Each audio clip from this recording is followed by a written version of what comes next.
They say the Appalachian Trail will humble you. But some parts of it don't want to humble you. They want to keep you. Out there, beyond the tree line, there are stories that never make the evening news. Tents found zipped from the inside, with no one in them. Half-finished meals beside cold fires. Phones filled with photos that no one remembers taking, of things that shouldn't exist. Families vanish, search teams vanish after them, and the forest just stays quiet, like it's waiting. This isn't just about people getting lost. This is about something older that walks the trail when we aren't watching. And if you think these are just legends, think again. These stories are real, and once you hear them, you might never step into the woods the same way again. Welcome to Farcical Fears, where truth is stranger, darker, and far more terrifying than fiction. If you're brave enough to keep listening, subscribe now, and step off the trail with us. Let's move to our first story. They called it the Devil's Hollow, a section of the Appalachian Trail so remote and overgrown that most hikers bypassed it, not because of any real danger, but because it never felt right. The air was always a touch colder, the trees oddly twisted, and the silence too complete. There were no birds, no squirrels, just the faint rustle of leaves like something dragging itself through the underbrush. Most people assumed it was just superstition. That is, until Thomas Carver disappeared. Thomas wasn't a thrill-seeker or an influencer chasing clout. He was a quiet man in his late 30s, a biology teacher from Asheville, who took to the trail on weekends to escape the noise of his crumbling marriage and overcrowded classrooms. He liked solitude, not danger. On the morning of October 14th, he kissed his daughter goodbye and told his wife he'd be back by Sunday evening. He never came home. Search and rescue teams found his car parked neatly at the trailhead, a worn paperback of Thoros Walden tucked into the glove box. He'd signed into the logbook like every responsible hiker. Nothing out of the ordinary. But when volunteers combed through Devil's Hollow, they found no trace of him, no footprints, no dropped gear, no broken branches. It was as if the forest had simply swallowed him whole. Weeks passed, and his case was added to a long, dusty list of Appalachian disappearances. But then, something strange happened. A month later, hikers began to report seeing someone who looked like Thomas deep in the woods, pacing silently just off the trail. The accounts were almost identical. A man with a blue hiking jacket, dirt-smudged face, staring blankly through the trees. When anyone called out to him, he turned and vanished. Not ran, vanished, like a glitch in reality. One of those hikers was Marlene Ricks, a retired nurse who'd known Thomas from her local community center. She swore under oath to the sheriff that she'd seen him kneeling beside a creek, his hands cupped in the water, but not drinking. He was mouthing something, she said, like he was praying or begging. When she got closer, she noticed something horrifying. His feet weren't touching the ground. He hovered a few inches above the mossy earth, toes twitching like a puppet's. The official reports chalked it up to mass hysteria, local legends taking root in traumatized minds. But not everyone was convinced. 2 years later, Thomas's younger brother Jeremy made his own pilgrimage into Devil's Hollow. Unlike Thomas, Jeremy wasn't cautious. He was angry, furious that authorities had written off his brother's disappearance, and even more furious at the trail for becoming some kind of twisted tourist destination. He set off alone, carrying only a GoPro, a sleeping bag, and a sidearm. His plan was simple: document every step, prove it was safe, and put the ghost stories to rest. He didn't make it past the second night. What little footage was recovered from his GoPro was found by hikers weeks later, buried beneath a cairn of river stones that no one remembered building. The device was still recording when it was found, the battery impossibly alive. Most of the footage was uneventful, Jeremy ranting into the camera, setting up camp, complaining about the cold. But near the end, things took a turn in the final minutes. Jeremy's breathing becomes erratic. He starts whispering, insisting that someone is following from inside the trees, though the camera shows nothing but darkness and branches. Then, he begins to cry, choking sobs that seem entirely uncharacteristic of the brash man who set out to prove a point. The last thing he says, in a hoarse whisper, is, "He's not dead, he's just stuck. Something is wearing his skin." After that, A rustling, the faint snap of twigs, and then silence. Locals say Devil's Hollow is older than the trail itself, that it used to be part of an ancient grove once sacred to the Cherokee, till it was desecrated by settlers who vanished without a trace. Some even believe the land is cursed, that it mimics the people who enter and replaces them one by one. A mimic forest, a reflection that's just a little off. An anonymous forum user who claimed to be a former ranger once posted a strange account that was quickly deleted. In it, they wrote about a patrol they did in 1997, back when missing persons cases were skyrocketing. They claimed to have found a clearing deep within Devil's Hollow. A perfect circle of stone with footprints bear human feet leading in, but none coming out. In the center of the circle was a single pine tree, gnarled and split open like a mouth. They said they heard whispering from inside it, voices calling their name. And worse, they saw someone emerge. Someone wearing their own uniform, their own face, watching them from across the circle before vanishing into the brush. They never went back. To this day, Devil's Hollow remains unmarked on most maps. A ghost corner of the trail system that experienced hikers avoid and park rangers pretend doesn't exist. But every few years, someone goes missing. They're usually alone, usually quiet types, and almost always on overcast days. People who don't stand out, people who won't be missed right away. And sometimes, when the fog rolls in thick and the leaves stop rustling, those who've walked near Devil's Hollow report hearing soft footsteps behind them perfectly in sync with their own. When they stop, the steps stop. When they look back, there's no one there. But they swear they feel breath on their neck. See a shadow shift that shouldn't be there, and just for a second, catch a glimpse of themselves watching.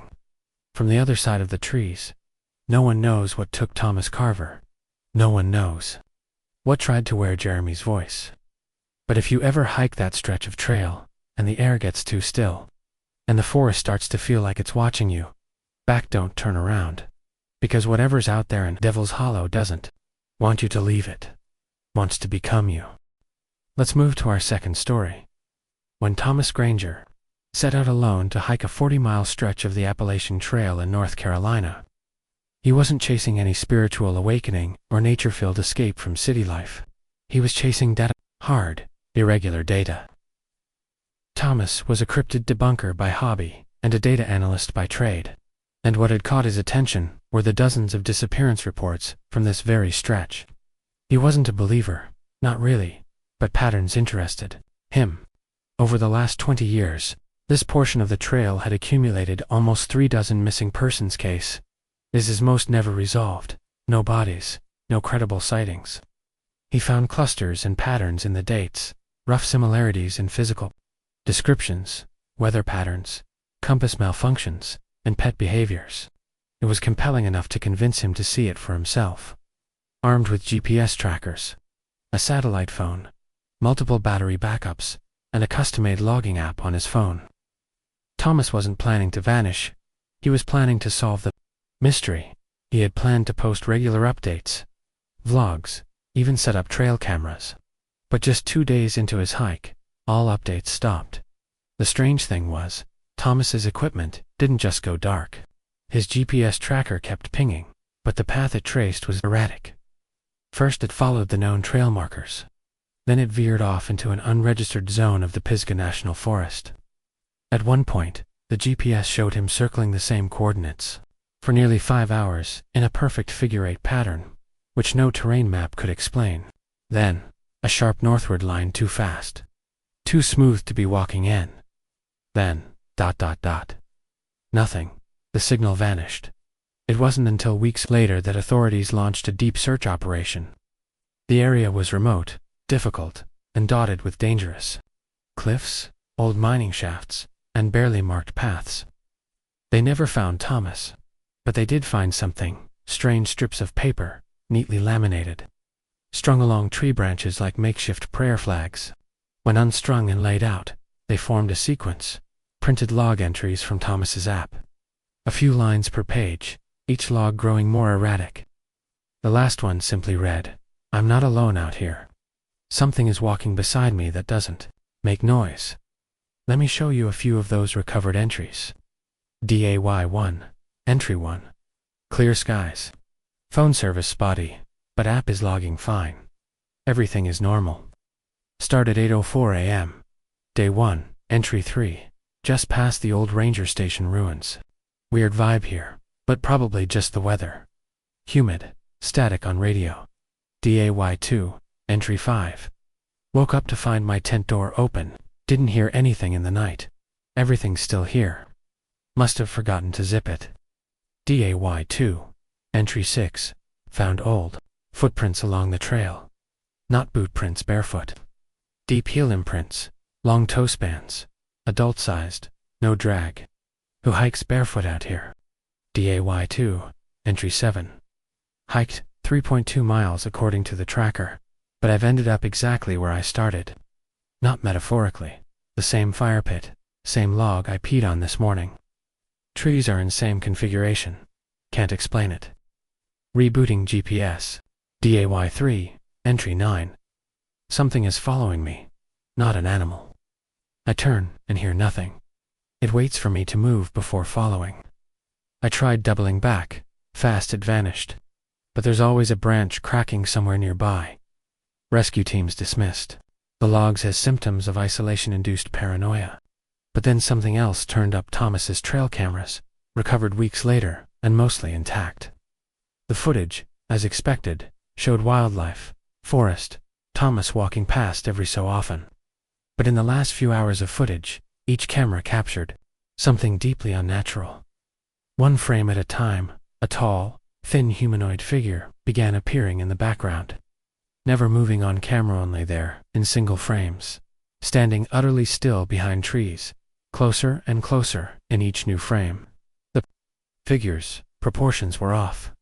Elongated limbs. No visible face, and it never seemed to cast a shadow. The final camera, the one Thomas had mounted to his backpack, facing backward, showed him walking briskly through underbrush, frequently glancing over his shoulder. Behind him, for one split second in the last frame, that figure was in full view. It stood directly in the center of the trail, arms dangling, head tilted unnaturally to one side, and its fingers. They reached almost to the forest floor. That footage was passed around quietly in skeptic forums, debunked by some, deeply unsettling to others. But the story doesn't end there. Exactly 1 year after Thomas vanished, a hiker named Janelle Mathers went missing within a mile of his last known location. Unlike Thomas, Janelle was found 3 days later. Alive but dehydrated, disoriented, and covered in scratches that looked too uniform to be natural. What she said in the hospital disturbed everyone who heard it. I was following a trail that wasn't there. The trees moved. I don't know how else to say it. There was something in the forest, a tall thing. It never walked, it just appeared, like it was skipping frames in reality. When asked how she survived, she said she just stopped walking. That's what it wants, she whispered. When you keep walking, it keeps coming. But when I sat still, it couldn't find me. But Thomas didn't stop walking. He chased answers. And the Appalachian Trail devours people like that. Some believe what took him wasn't a creature, but the forest itself a living, shifting intelligence that erases people from the world, leaving behind only their paranoia and fragmented thoughts. Others insist it's a tulpa thought-formed entity, birthed by decades of missing persons dread and wilderness legends. Still others believe Thomas succeeded, that he found the answer, and it was too terrible to bring back. And here's the last strange detail. The trail logs recovered from Thomas's laminated pages were numbered up to 13. But when the app's backup was recovered from his cloud account, it showed one more entry 14. That entry was never published or laminated. It simply read, "It knows, I see it. It's smiling. There's no mouth, but I feel it in my head. Don't come here, it only wants." But curious. Let's move to our third story. They called it the Vanishing Gap. Not officially, of course. On the maps, it was just another nameless stretch of trail cutting through the Blue Ridge Mountains. A shallow saddle between two tree-choked ridges marked by fog and silence. But among thru-hikers and old locals who lived in the valleys below, it had earned its own whispered title. The Vanishing Gap. People went missing there. Not dozens, just a few. Every few years, Always alone. Always quiet. The rangers chalked it up to injury, exposure, animals, or simply people getting turned around in the woods. But hikers talked about a presence in the mist. Something they couldn't explain. Tom Burrell wasn't the superstitious type. A retired paramedic from Roanoke, Tom had spent most of his adult life running into danger, not from it. After losing his wife to cancer and facing retirement with too much time and too little distraction, he took up hiking. It started with local trails, short solo day hikes. Then came overnights. Eventually the dream took hold. The full Appalachian Trail, Georgia to Maine. He was 61. Careful, experienced, and more prepared than most. He carried emergency flares, satellite GPS, weatherproof notebooks, and a decade's worth of trauma care training. What he didn't believe in were stories, ghosts, cryptids, or anything that couldn't be stopped with good boots and common sense. He disappeared somewhere near mile marker 518, just past the gap. The only thing that came out was his journal. It was found lodged between two boulders by a southbound hiker a week later, slightly damp but legible. The authorities reviewed it, but said it offered no clues. Just ramblings, fatigue, hallucinations. They released it to his daughter out of courtesy. She uploaded it to Reddit in desperation, hoping someone might recognize something. Most dismissed it as fiction, but some didn't. April 17th to 8th, 3M camped last night near the creek bend, about 4 miles south of the gap. Quiet night. Mist rolled in around 2 a.m. dense, even for April. Made breakfast by headlamp. Squirrels sounded weird this morning. Chattering too fast, like a sped-up tape. Could be the altitude. Or I'm just tired. April 17th, 2:14 p.m., crossed into the gap. Early afternoon. Fog hasn't lifted all day. Thick enough I can't see more than 30 feet ahead. Trees look closer than they are. The light's wrong feels like dusk, even though the watch says mid-afternoon. Every sound's muffled. Got a weird feeling walking through the saddle. Like being watched, or followed. Probably just nerves. 8. Lunch, standing up. Didn't want to linger. April 17th to 6th. For 7 p.m. set up camp 2 miles north of the gap, still foggy. My compass keeps spinning, even though I'm sure I'm facing north. GPS locked up and rebooted 3 times. Might be interference. That, or the battery's dying. Heard something crunching leaves behind me about 20 minutes ago, but couldn't see anything. When I called out, it stopped. Then nothing, not even birds. That silence you get in hospitals before someone crashes. I don't like it. April 18th. 3:02 a.m. Up to footsteps around the tent. Not animals. Two-legged, slow, deliberate. Too heavy to be deer, too soft to be bear. I didn't unzip the flap, just waited. It circled twice. Stopped at the zipper. I held my breath. Then it was gone. I didn't sleep after that. April 18th to 10th. 11 am fog hasn't lifted. Trees look different. I retraced my steps to yesterday's campsite, but it's not there. Or if it is, it's been moved. Everything's shifted. Boulders that weren't there before. A slope that was flat yesterday. I tried marking a tree. Bark bled black sap. Not kidding. I have it on my glove. I started hearing something about 2 hours ago. Low, like a voice underwater. Not words, just tones. Rises and falls. Always behind me. It stops if I turn around. I haven't seen the sun since yesterday morning. I'm starting to think I'm not on the trail anymore. April 18th to 8th. For 2 p.m. I found another boot print. Human. Same tread as mine. But smaller. Looks like it walked in circles. Before disappearing behind a stump. No return print. Just stopped. I left a flare near it, just in case. I kept walking north. At least, I think it's north. There's no wind. No birds. The trees don't sway. It's like the forest is holding its breath. April 19th to 6th. 06 a.m. Didn't dream last night. Not sure I even slept. I remember blinking. Then it was light, or lighter. The fog's green now, tinted like old glass. I don't think it's morning. I haven't eaten. My water filter's acting up. Every stream I've passed smells like copper. I tried drinking from one and vomited immediately. There were things moving beneath the surface. Long, thin, like fingers. April 19th to 3rd, 5:1 p.m. Found a cabin, not a ranger station, not even a hunting shack. Old wooden, no nails. Just stacked logs and pitch, half sunken into the ground like it had grown there. Door was open. I stepped inside. Bad idea.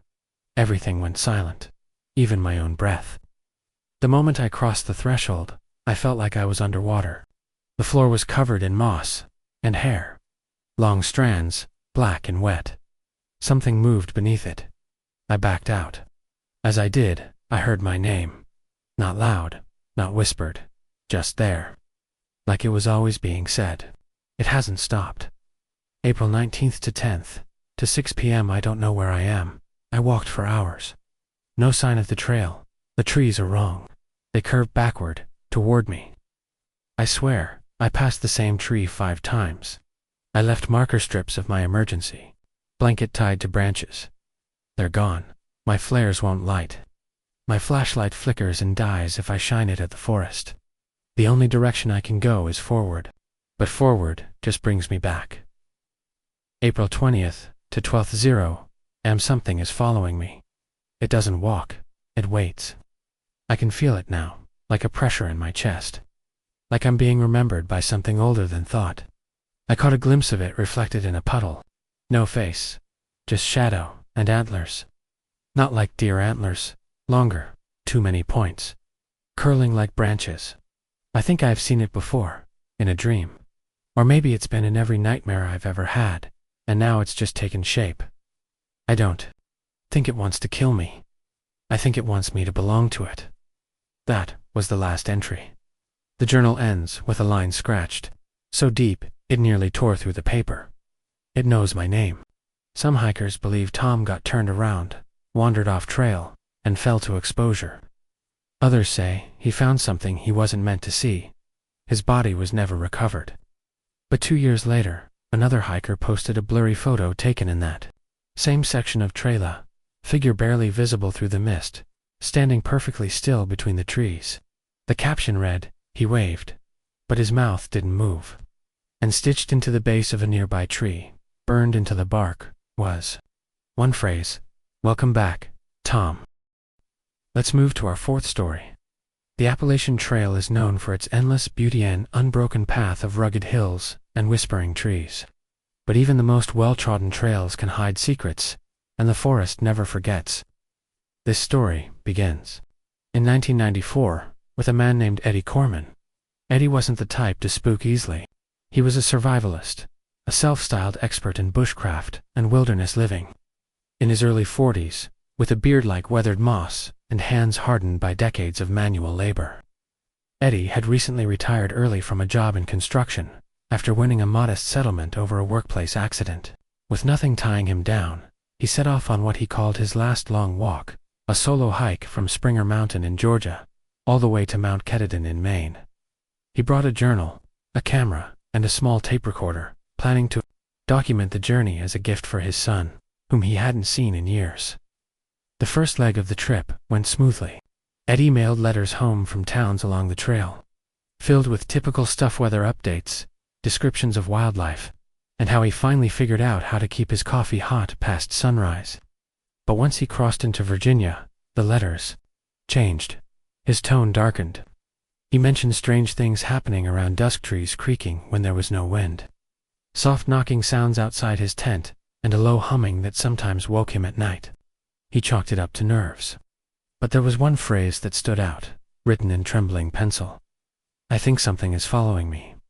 Weeks passed. Eddie kept hiking north, and his last letter came from a tiny post office in Bland County, Virginia. It was a single page, barely coherent. "I've seen it now.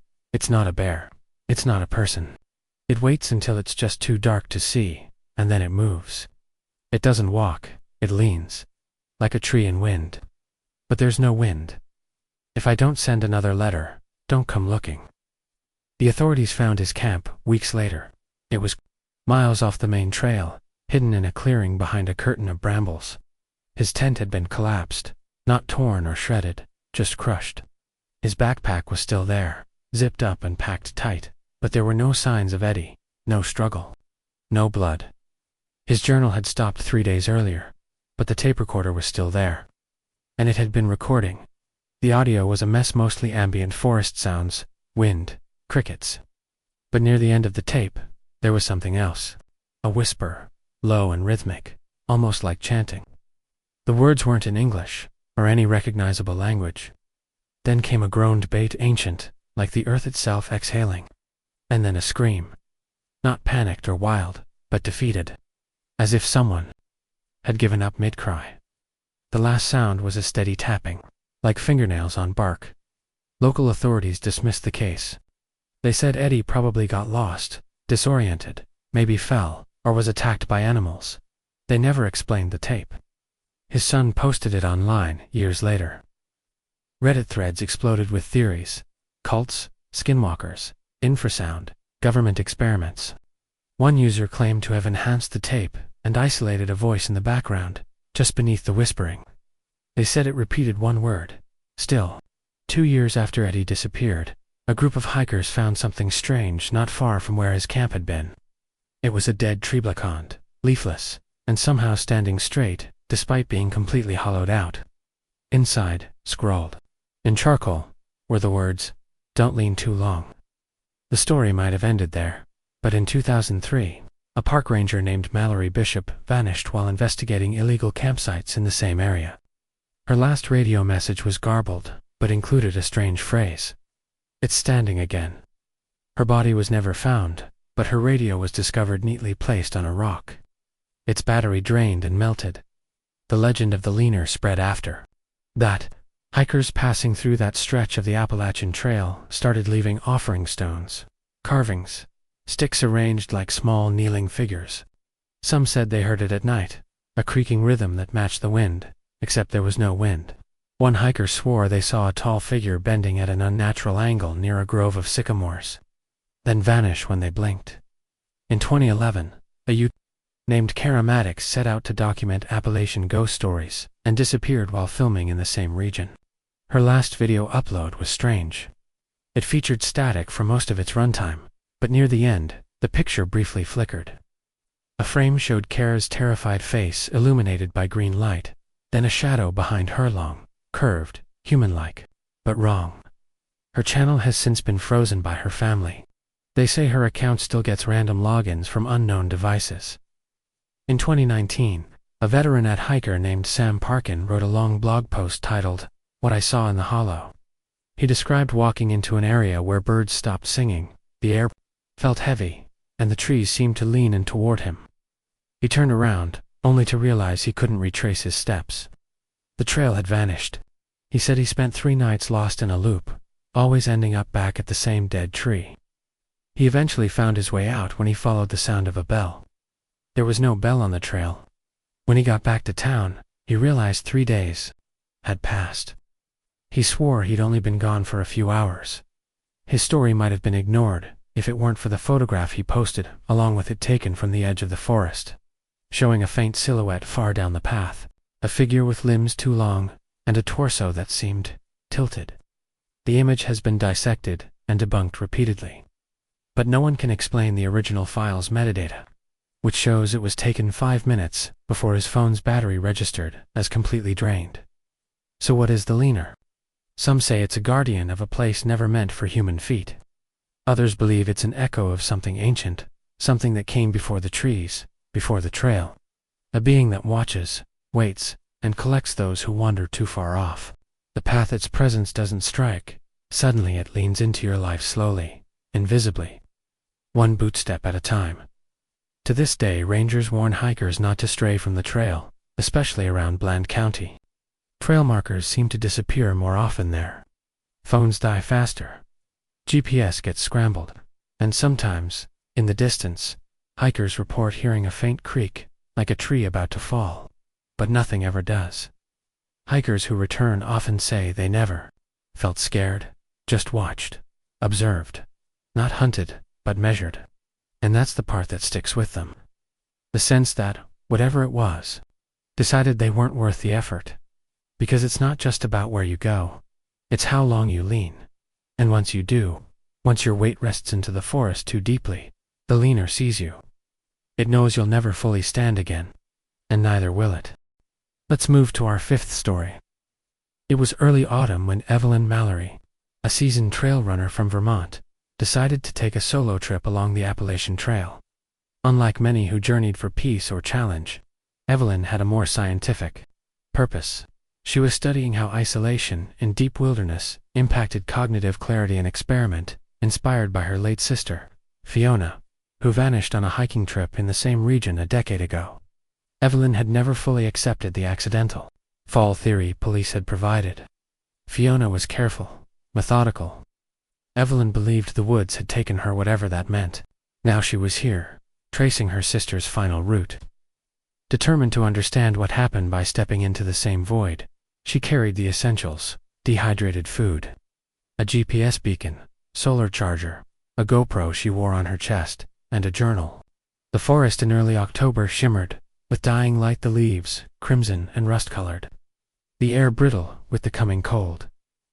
Evelyn's plan was to hike for 5 days, then turn back. Each night, she wrote meticulously in her notebook, recording mental and emotional shifts as the silence grew heavier. But something else was happening too. From the second night on, she stopped dreaming entirely, or at least she stopped remembering any dreams. She'd go to sleep and wake up as though no time had passed, with a dry mouth and a lingering nausea in her stomach that coffee never cured. On the third day, her trail camera, motion-triggered and usually used for wildlife study, captured something peculiar. Evelyn was sitting beside her campfire, drinking from her steel cup, when a flicker of movement appeared just behind her in the trees. It was a dark shape, barely humanoid, motionless but watching. No sound, no warning, just there.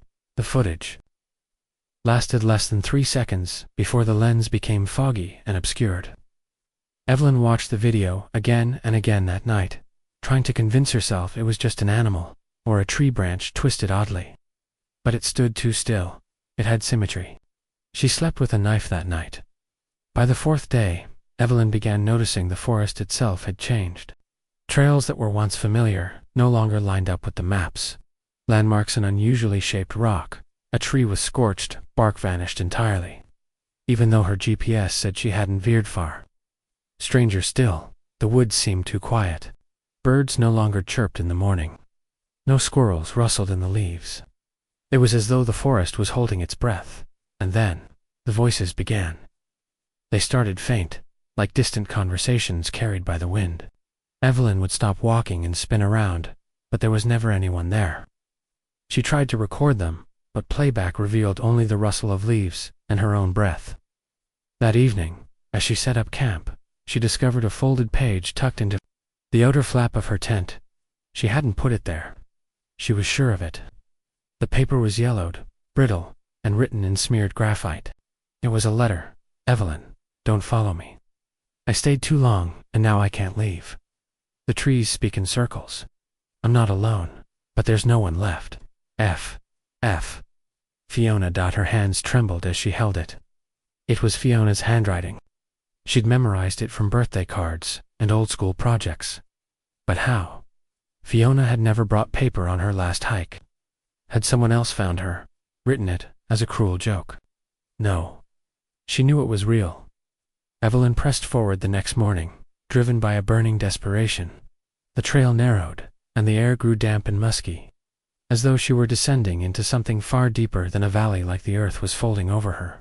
By midday, she found a cabin that wasn't on any map. It sat crookedly, swallowed by roots and moss, windows shattered and dark inside. There were no paths to it, no signs of human passage. Yet the door creaked open with ease. Inside was rot. The air smelled like wet cloth and decay.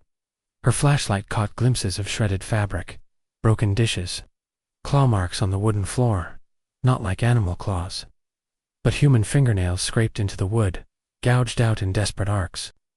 In the back room, nailed to the wall, was a photograph, 2 young women standing side by side. One of them was Fiona. The other, Evelyn couldn't recognize. The woman wore her face, but older, tired, her eyes sunken like someone who hadn't slept in years. Scribbled on the photo's border was the phrase, "You'll be me soon." Evelyn staggered back, dropping the flashlight. In the pitch black, she heard something breathing. Not close but everywhere, as though the cabin itself inhaled. She sprinted out into the woods, not stopping until nightfall. Her GPS stopped working. That evening, the screen blinked and glitched, reading ERROR0 by 4T Wood. She had no signal. The trail was gone. Her compass spun wildly, even when she stood still, that night. She dreamt for the first time in days. She stood in a field of towering skeletal trees, their trunks smooth and black like obsidian. Fiona stood across from her, pale and weeping, her lips sewn shut with thread. Behind her loomed a massive shape, featureless, but impossibly tall, its head brushing the tree canopy. It reached for Evelyn not aggressively, not violently, but like it knew her. When she awoke, her journal was gone. On the morning of day 6, her planned return she wandered for hours without direction. Her rations were running low, and the sky remained overcast, so she couldn't track by sun. Eventually, she stumbled into a clearing where dozens of objects hung from the trees. Shoes, backpacks, hats, even glasses, some clearly rusted or sun-bleached by years of exposure. Personal belongings lost by other hikers. Some looked very recent. At the base of one tree was a rusted GoPro. She picked it up.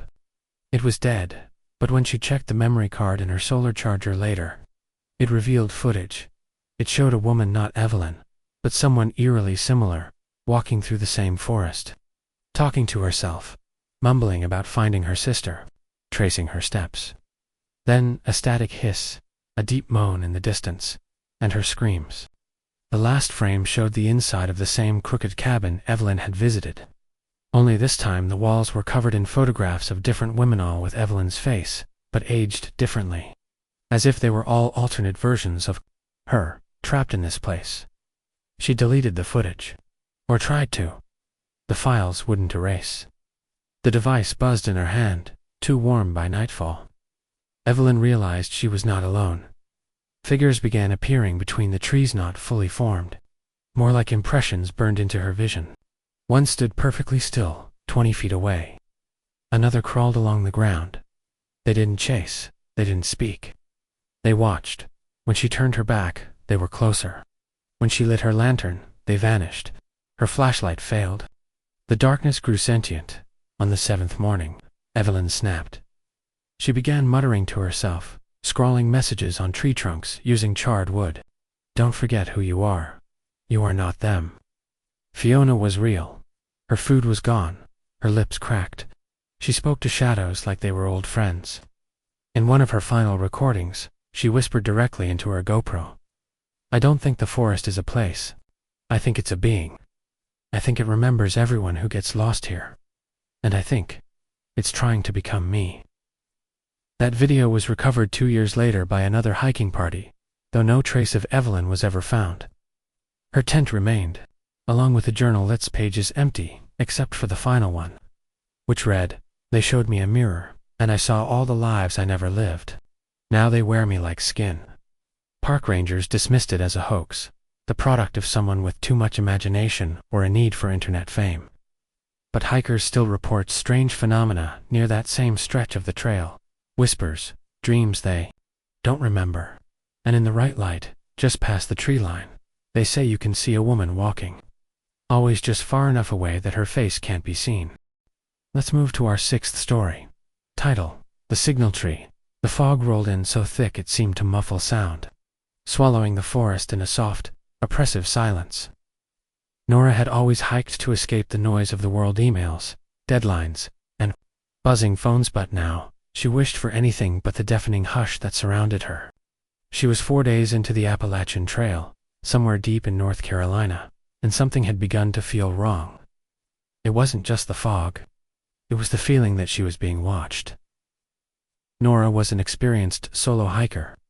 This wasn't her first long trail, and she'd come prepared with maps, GPS, a journal, a satellite phone, and every emergency backup imaginable. But on the second day, her satellite phone had gone dead. showing only a blinking green screen. Not an error message. Just green light, flashing slowly. She'd shrugged it off, assuming the battery was faulty.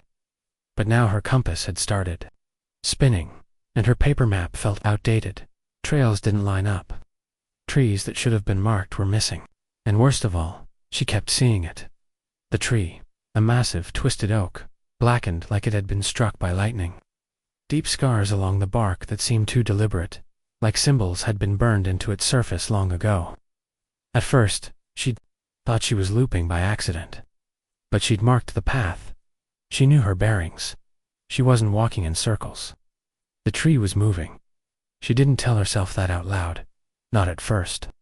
But by the third time she saw the tree, with its low, heavy branches, she couldn't lie to herself anymore. It was impossible. The signal tree, that's what she started calling. It seemed to follow her. Nora began writing it all down. Her last few journal entries were frantic and repetitive. Tree again. I stayed off path. Can't be a loop. Night fell early. Tree outside my tent. No breeze but leaves moving. Signal tree was closer today. Bark bleeding. Woke up with pine needles inside tent. Door zipped shut. Smelled burning last night. Tree stood over me in dream. Same symbols carved into my chest. She hadn't dreamt that last part. She'd lifted her shirt that morning to find fresh scratches along her sternum.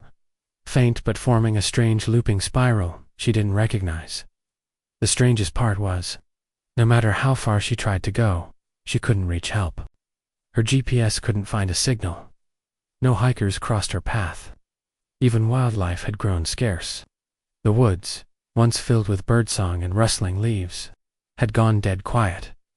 On the morning of the 5th day, Nora spotted something new, an old wooden sin nailed to a tree ahead. It had been hand-carved and worn nearly smooth by time and weather. The words barely legible. Don't answer the call. She stopped cold. What call? The wind picked up, brushing past her ears like whispers, but she could hear no words. Still, something shifted in her. A fear deep in the bones. She decided she'd had enough. She was getting out, trail be damned.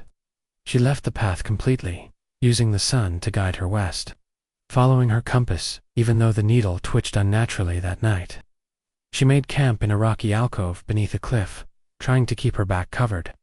But sleep wouldn't come. Around 2 a.m. she heard it. A sound like a phone ringing. Not a real phone, not any modern ringtone. But the sharp metallic brewing of an old rotary phone, echoing faintly through the trees. It started low and distant like someone was dialing. From far away, it came again, closer, and again. Closer still. Nora froze. The warning from the sign echoed in her skull. Don't answer the call. But there was no phone, only the sound, moving through the woods like something searching, hunting. She didn't move, didn't breathe. The ring stopped, a long silence then. A whisper, Nora. Her heart seized. That voice, it was her mother's. But her mom had died 5 years ago. Brain cancer. Slow, painful. She shook her head, telling herself it was a trick. A hallucination. Stress. Starvation. But then, baby, come home. Tears filled her eyes. The voice was so real, warm, gentle, just like she remembered. Nora. She almost called back. Almost. But she didn't. Instead, she shoved her sleeping bag aside and ran barefoot through the woods.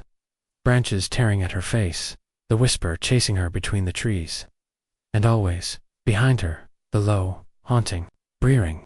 By dawn, she found herself back on the trail. The real one, she thought. The markers made sense again. Her compass held steady.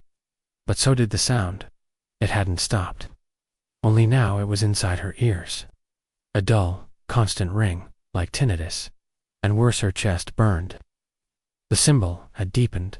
Overnight, the scratched skin now raised and red like an infection was spreading beneath it. She collapsed that night near a ranger station, but it was abandoned. The door swung open on creaky hinges. Dust covered everything. Phones hung off the hook, lines long dead. She tried writing again, but her journal pages were soaked in sap. Sticky, dark sap that reeked of burnt wood. The final entry read, "It's not a tree. It's a tower. A transmitter. and I've been tuned in. She was found a week later by another hiker who reported hearing a high-pitched ringing in his ears before discovering her curled up at the base of a massive, blackened oak. Nora was alive, but barely. Dehydrated, burned, rambling nonsense.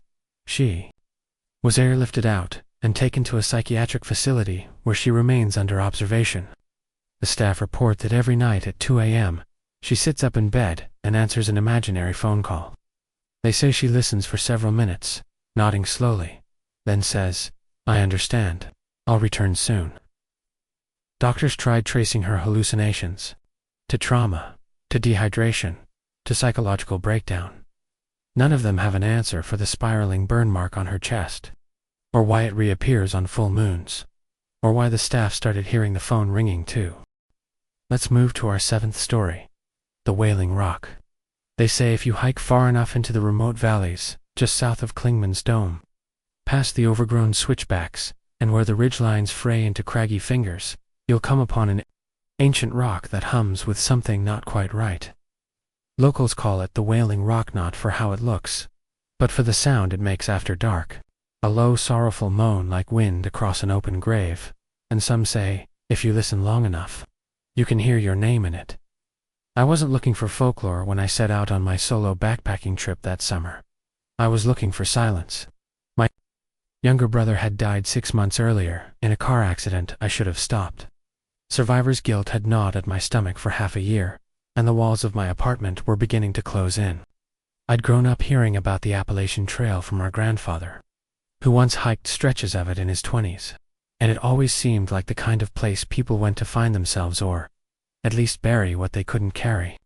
Anymore by the 3rd day on the trail, I had barely seen another soul. The canopy of green muffled every sound, and each step forward felt like walking into a dream that stretched forever. Around noon, a fork in the trail offered 2 options: the marked Ed path, well-trodden and familiar, or a faint side trail nearly swallowed by brush. A wooden sign lay rotting on the forest floor. The letters mostly faded, but one word clung stubbornly to the grain. Wailing. I knew better. I really did. But something about that path, the way the trees curved over it, like a beckoning archway, pulled at me. Maybe it was curiosity. Maybe it was grief. Maybe it was something older than both. The descent was steep and unfamiliar. The trail thinned until it was just impressions in dirt, barely wide enough for a single foot. Around every bend I expected to find someone, an old cabin, a campsite, another fool like me, but there was only the whisper of wind through the trees and the occasional rustle in the undergrowth that vanished as soon as I turned to look. That night I set up camp near a wide clearing flanked by tall pines. The air felt heavier there, as if the trees were watching, their limbs hanging lower than they should. I cooked a simple meal, tried to write in my journal, and forced myself to sleep before the darkness swallowed everything whole. At first I thought the sound was in my dream, a long, low wail. Not human, not animal. Just a vibration that cut through the earth and rattled the base of my spine. I opened my eyes and waited. Then it came again, closer now, rising and falling like breath.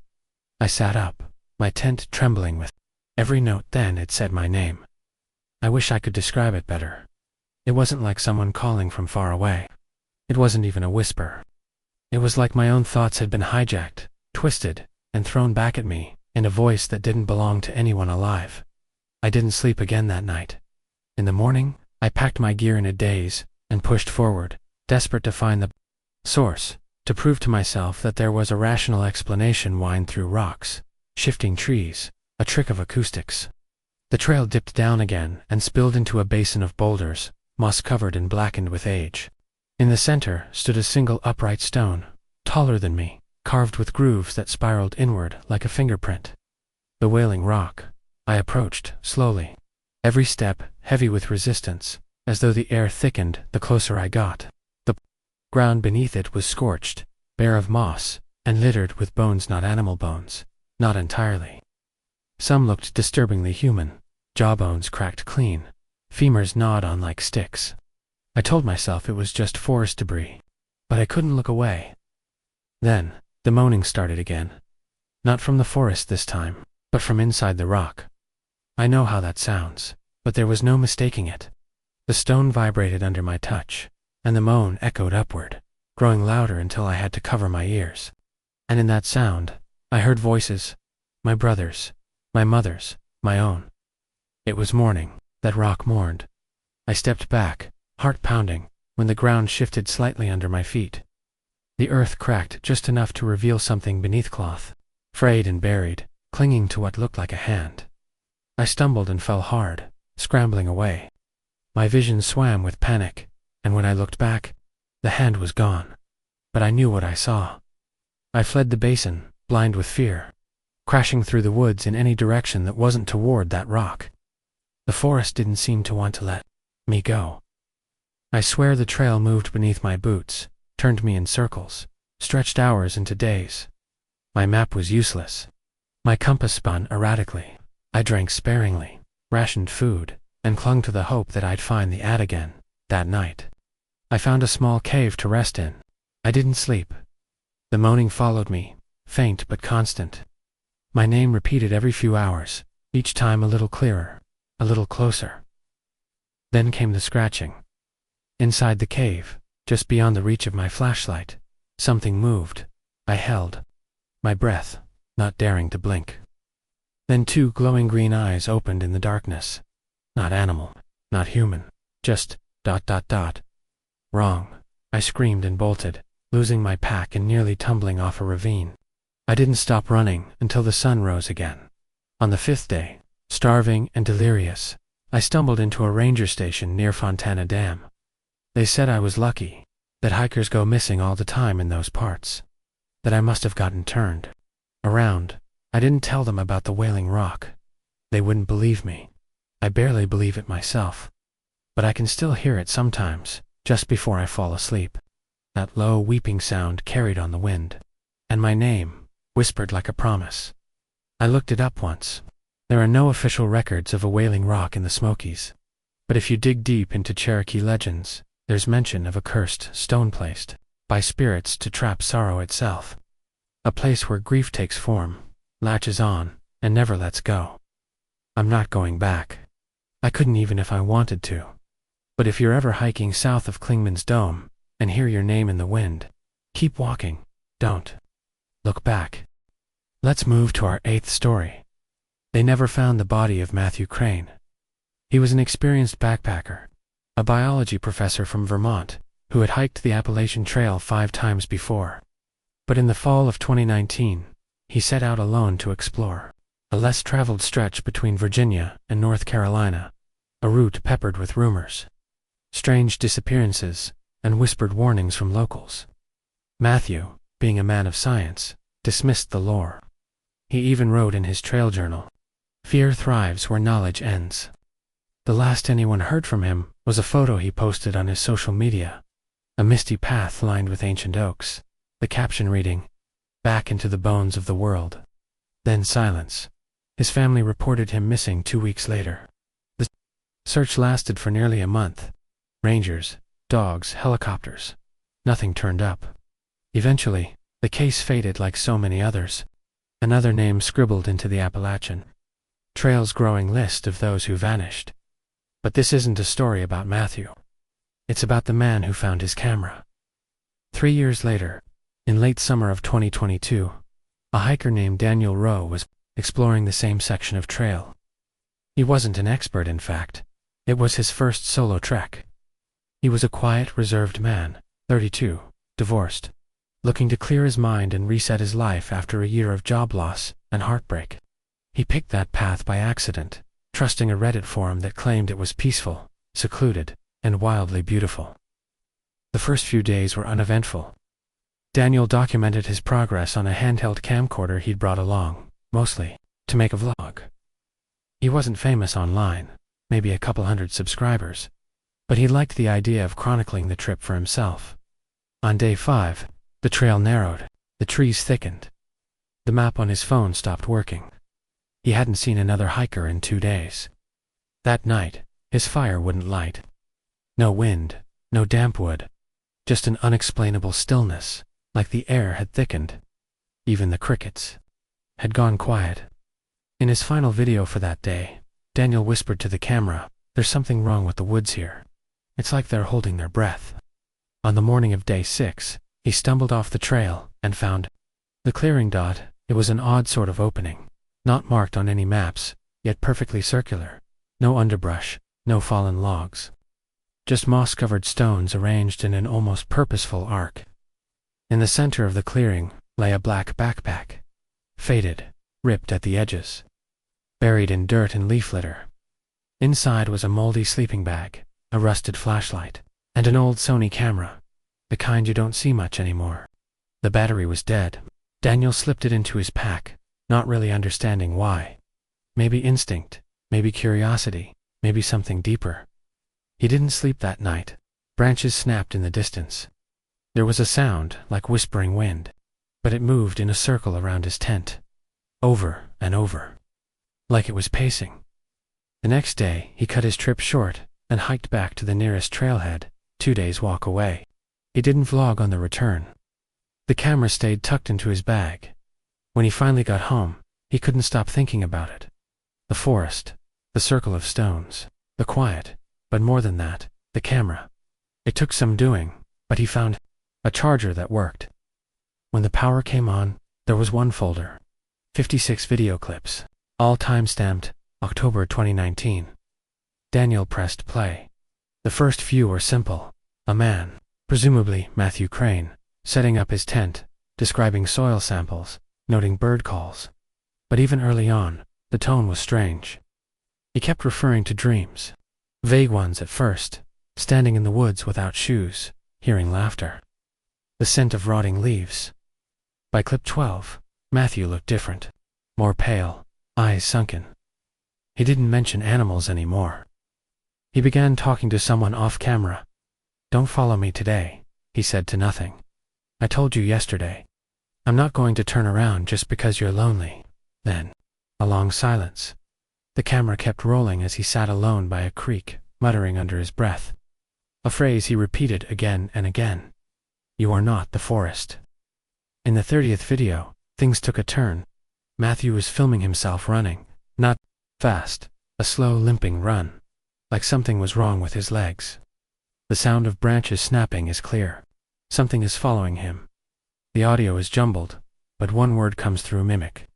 That night's video is mostly darkness, but his voice is clear. It sounded like my mother's voice. It said my name, but my mother's been dead 12 years. Clip 40. Matthew's face is bleeding. His hand is shaking. He holds the camera at an odd angle and whispers, "It doesn't hunt. It waits. It learns you. It becomes what you fear the most." The next few clips are disorienting. Upside-down shots. Static. Trees that seem to bend unnaturally. A voice calling his name in a tone that almost sounds human. Almost. Then, video. 50-5. It's daytime. Matthew is sitting in the middle of the circle of stones, the same one Daniel found years later. He's smiling wide, unblinking. "The circle protects nothing," he says. "It only marks the choice."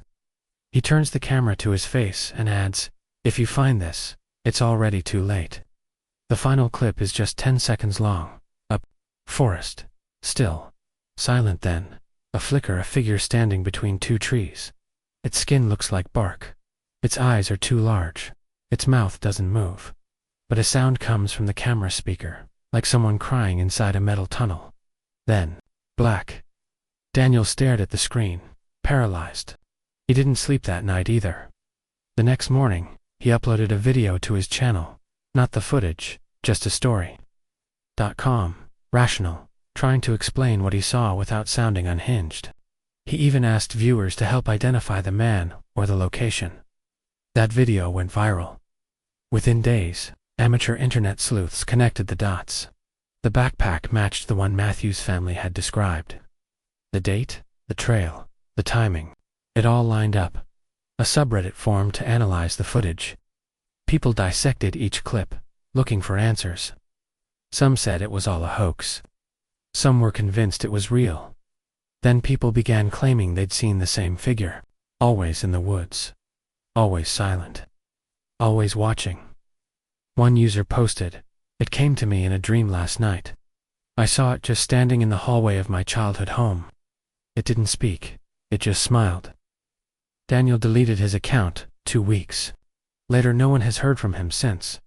His apartment was found abandoned. His phone on the table. Laptop gone. The original camera was never recovered, but a new clip surfaced online recently. Blurry, unverified.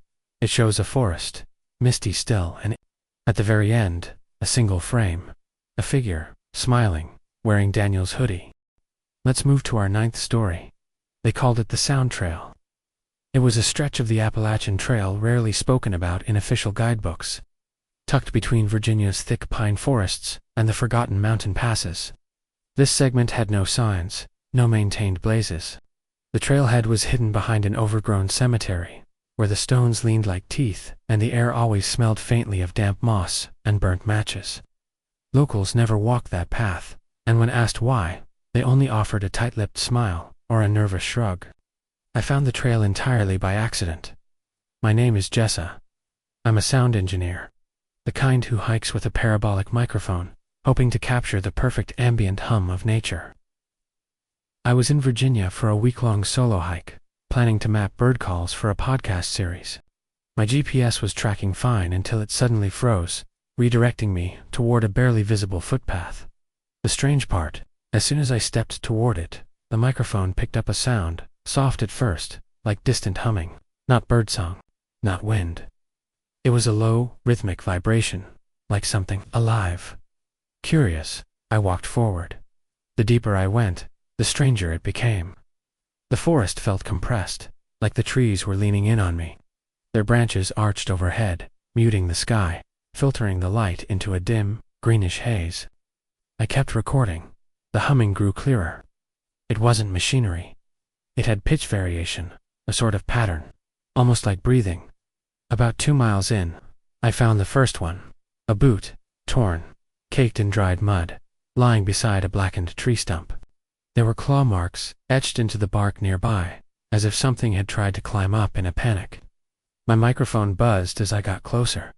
The hum grew higher in pitch, angrier. Then it stopped altogether. Just silence. I should have turned back. I know that now. But I pressed on, as if something behind me had sealed the exit. The further I traveled, the more I noticed. Echoes. Not mine. Not normal forest echoes. I'd sneeze, and 3 seconds later, I'd hear a child's laugh. Step on a branch, and 30 feet ahead, I'd hear a mirror step crunch, as if someone was copying me. I spoke aloud once, asking, "Is someone there?" And the voice that echoed back didn't sound like mine. It sounded like my mother, except she'd been dead for 5 years. I froze, my knees locked, and for the first time in a long time, I felt like prey. My body wanted to flee, but my brain was still searching for logic, trying to tell me the sound could have been old memory, trauma-induced hallucination, or some trick of acoustics. But the forest doesn't play tricks like that. The forest doesn't whisper back. That night, I made camp, or tried to.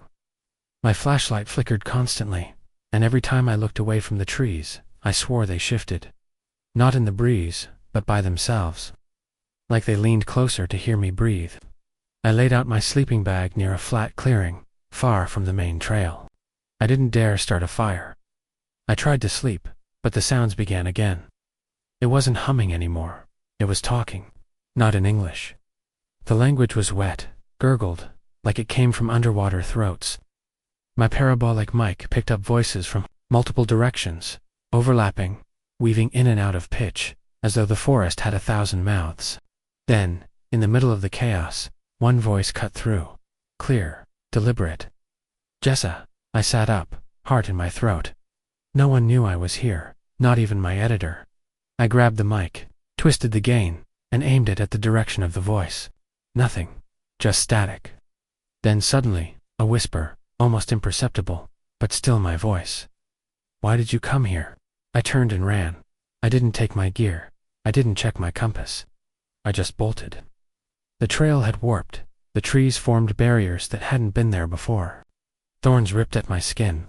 I stumbled through brush and shadows, branches clawing like fingers. Eventually, I found myself in a clearing.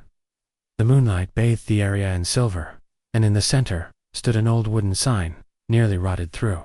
It read, "Echo Rest," and beneath it, carved deep into the wood, "Speak, and IT shall answer." The words made my stomach twist. I backed away, but the forest didn't let me go. A voice came again. My voice, only it was wrong, distorted, laughing, mocking. It repeated my earlier recordings, word for word, layered with unfamiliar screams. I turned and saw shapes in the trees, not animals, not people. Shapes made of sound, their forms flickering like glitchy audio waveforms. Their mouths opened, and static spilled out. I covered my ears and ran again, this time stumbling over something on the forest floor. A recorder, half buried in leaves. Still running, still recording, still warm. I picked it up and pressed play. The last thing on it chilled me to the bone. A man's voice, breathless, panicked. They answer when you speak, but they never let go. The final sound was him screaming. I don't know how long I wandered. Days, maybe. I don't remember eating or drinking. The forest wouldn't let me out until I stopped speaking. Not a single word. Not even a breath louder than necessary. That's when the trees started to part. That's when the path became visible again. I emerged near a highway, filthy, sunburnt, barely alive. It's been months since then. I still have the recorder. I've played the audio back to engineers, friends, even AI noise analyzers. They all say the same thing. This file is corrupted. These voices shouldn't be possible. They tell me it's just wind. They tell me it's stress. They tell me I imagined it. But I know what I heard. And sometimes, late at night, when everything is quiet, my speakers turn on by themselves. And from them, my voice plays. Not words I remember saying, just my voice, asking, "Why did you come here?" Let's move to our 10th story.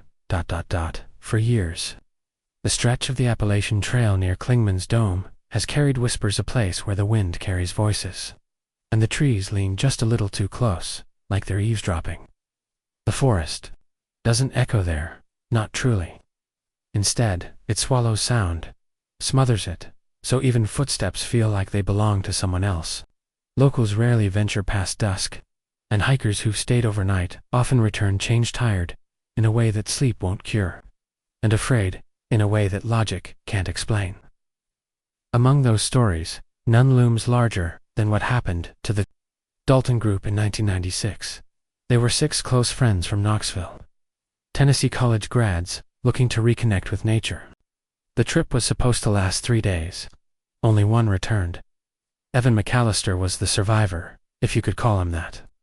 He wasn't right when he came back. He wouldn't speak for months.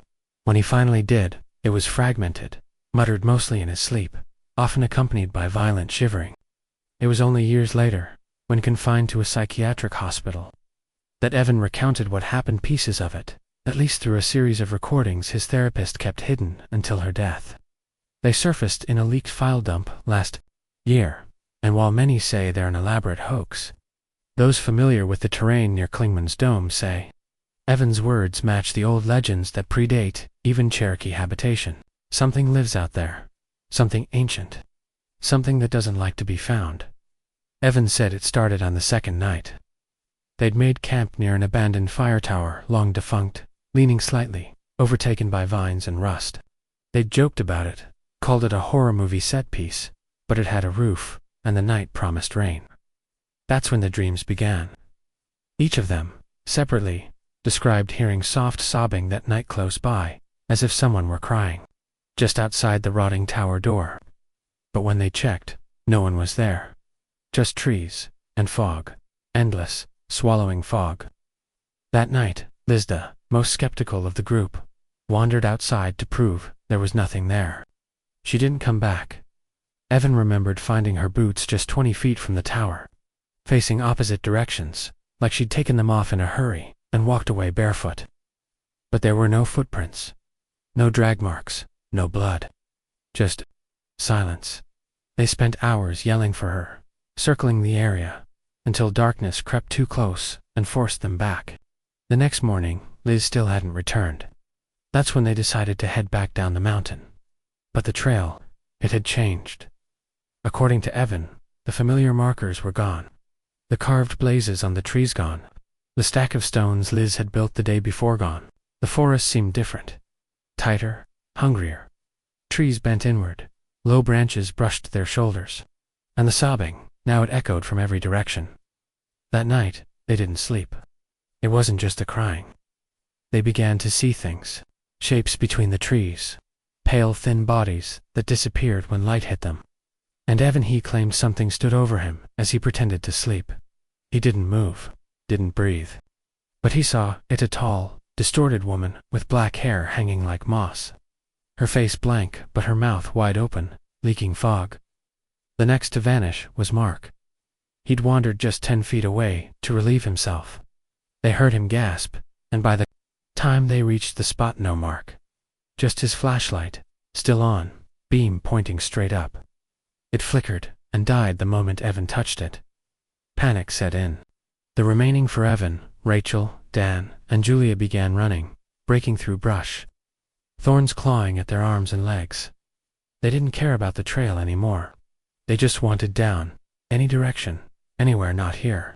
That night, they found a cave, small, shallow, just enough for cover. They huddled, whispering prayers, trying not to fall asleep. That's when Julia began to hum. It wasn't a song she knew. It wasn't a song any of them knew. She hummed softly, then louder, until she began to sing in a language none of them recognized. Her voice deepened, slowed, became male. Dawn tried to shake her. That's when she snapped her head back and screamed, not in fear, but in triumph.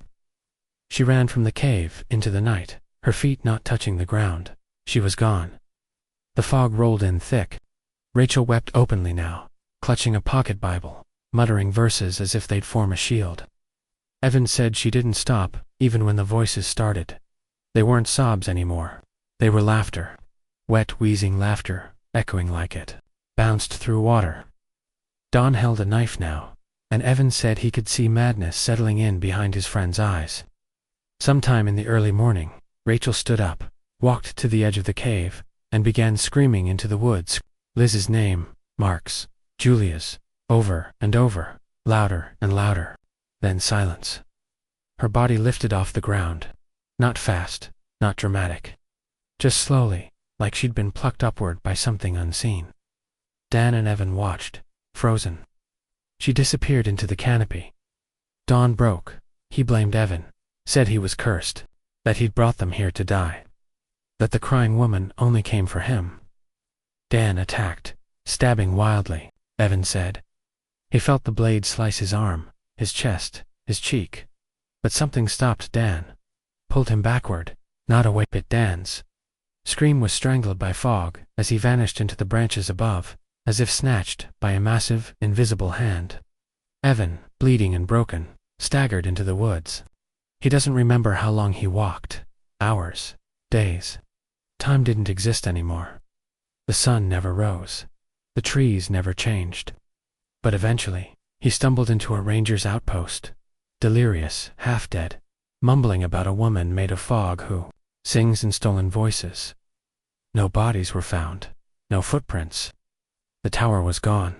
The ranger who found Evan filed the report, but it was buried, suppressed. Officially, the Dalton group perished in a landslide, though no such event was ever recorded that week. Locals know better. They say the sobbing still echoes through the pines on certain nights, and hikers swear they see barefoot prints leading in circles. No matter how far they walk, they return to the same spot. Some say it's the woman, a spirit of sorrow, bound to the land. Others say she's not a ghost, but something older, something that predates human memory. Evan lived 20 more years, mostly institutionalized. He never returned to the mountains. But his last recorded words, scribbled on a hospital napkin, days before his death, read, "She waits for the ones who listen. Don't follow the sobs. They're not calling for help. They're calling for company." So if you're ever hiking the Appalachian Trail and hear someone crying just beyond the trees, don't look, don't follow. Walk the other way. Because some trails don't lead out. They lead in. And some never let go. Let's move to our 11th story. In the autumn of 1992, just outside of Irwin, Tennessee, A father and son vanished while hiking a remote section of the Appalachian Trail. Their names were David and Peter Glasser. David, a 42-year-old history professor, and Peter, a quiet but bright 12-year-old who adored his father. They weren't experienced hikers, but this trip had been planned for months as a bonding weekend. Just a few nights in the woods with no distractions, no phones, no work, no noise. They were last seen by a ranger at Indian Grave Gap, setting off into a forest already dressed in fading golds and dying reds, the air thick with the quiet resignation of October. What followed was a mystery so strange, so soaked in unanswered questions, that even locals refused to speculate out loud. 3 days after they set off, David's wife called the authorities. The pair hadn't returned on schedule. Rangers searched the trailhead and found David's car exactly where he'd parked it, untouched. Volunteers combed miles of trail. Helicopters flew over the ridge. Cadaver dogs were brought in, and yet not a shred of clothing, no scraps of camping gear, not even a footprint in the soft, loamy earth. The forest gave up nothing. A week into the search, just as efforts began to scale down, one of the search parties came across something strange, an old, rotted wooden shack far off the main trail. It hadn't been marked on any map, nor did any ranger claim to know about it. Covered in ivy and sitting crookedly among towering sycamores, the shack looked like it had been abandoned for decades. But inside, there was something chilling. On the table sat a fresh peanut butter sandwich and an open map of the Appalachian Trail, and on the wall were dozens of photographs, grainy, weather-worn Polaroids.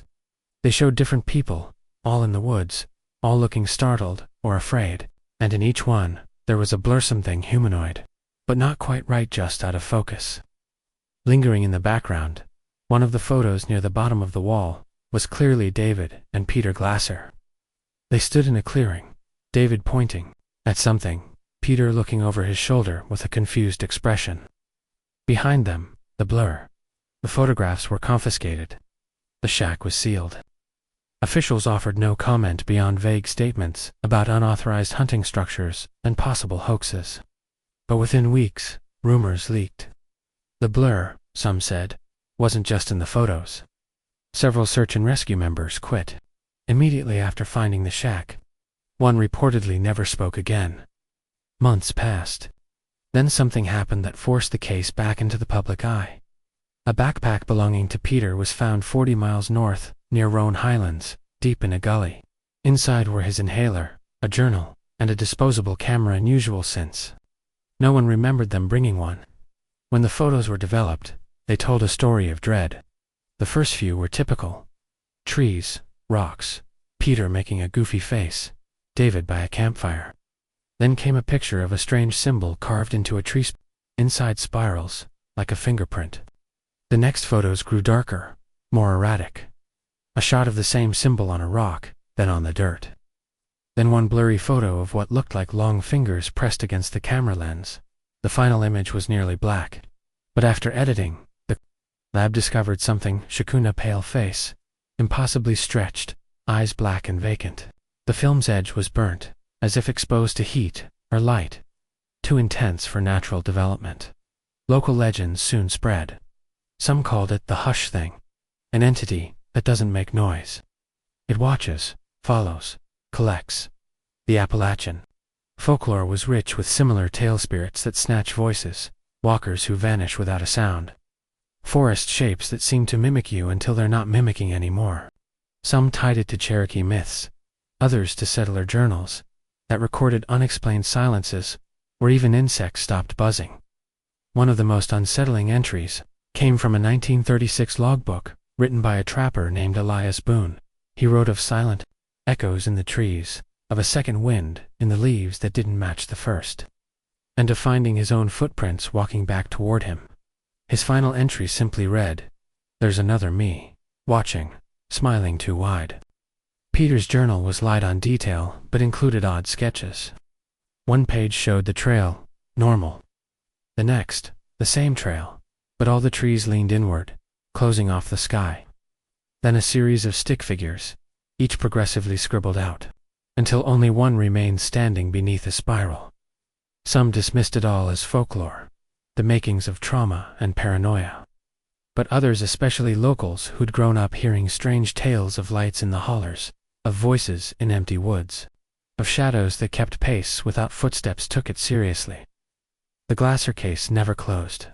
The shack was later burned in what was called a controlled incident, although no official record exists of who ordered it.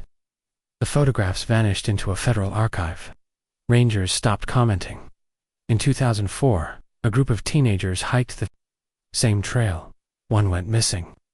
He reappeared 3 days later, barefoot and mute, clinging to a rock like it was the last safe place on Earth.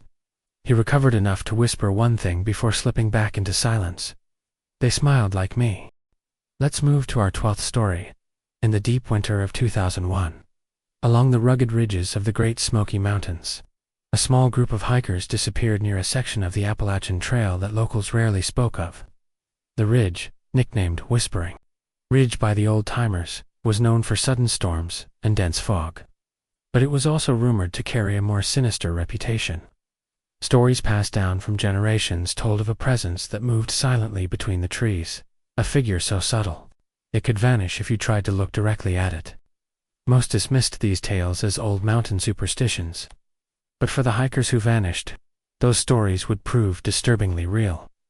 The group consisted of 4 friends: Alicia, a wildlife photographer; Mark, an amateur historian fascinated by Appalachian folklore; Jenna, a park ranger trainee; and Luis, a seasoned hiker who prided himself on knowing the mountains better than anyone.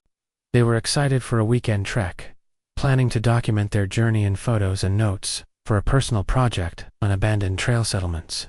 On the morning they arrived, the mountains were blanketed in snow, the wind carrying a bitter bite that cut through their jackets.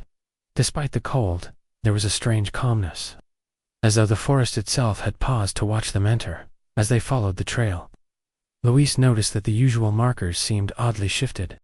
Cairns they swore they had seen on previous hikes were missing, replaced with unfamiliar stones arranged in strange patterns. He mentioned it to the others, but they laughed it off, blaming the wind or snow for hiding familiar paths. Yet, as they hiked further, the silence became unsettling. Even the usual forest sounds, birdsong, the chatter of small animals, were absent. The only noise was the crunch of their boots against snow, and the occasional groan of wind through the bare branches. By late afternoon, the group reached a clearing where the fog thickened unnaturally, obscuring the ridgeline ahead. Mark, curious as ever, noticed markings on the trees, symbols carved into the bark, spirals and angular figures that seemed familiar from his research into Appalachian folk magic. He tried to photograph them, but every time he raised the camera, the carvings seemed to shift slightly, as though they were moving in the corner of his eye. Alicia, who had been taking landscape shots, began to feel uneasy. Her photographs consistently captured faint shapes, human-like figures, lurking just beyond the edge of the frame. Though when she turned to look, nothing was there. The group decided to set up camp for the night in the clearing. The sun was disappearing quickly, and the temperature plummeted. They gathered firewood and pitched their tents, but an unshakable feeling of being watched pervaded the air. Jenna, who had grown up near the Smokies, whispered that she had never felt a forest so quiet, so oppressive. Around midnight, they were woken by a sound that froze their blood: soft rhythmic tapping, like fingernails on wood, echoing from the tree line surrounding their camp. Luis grabbed a flashlight and tried to locate the source, but the beam cut through only fog and snow, revealing nothing but the stark trunks of trees. The next morning, they found footprints in the snow, leading away from the clearing, footprints that none of them recognized. The tracks were irregular, elongated, and deep, almost as if the creature that left them had limbs longer than any humans.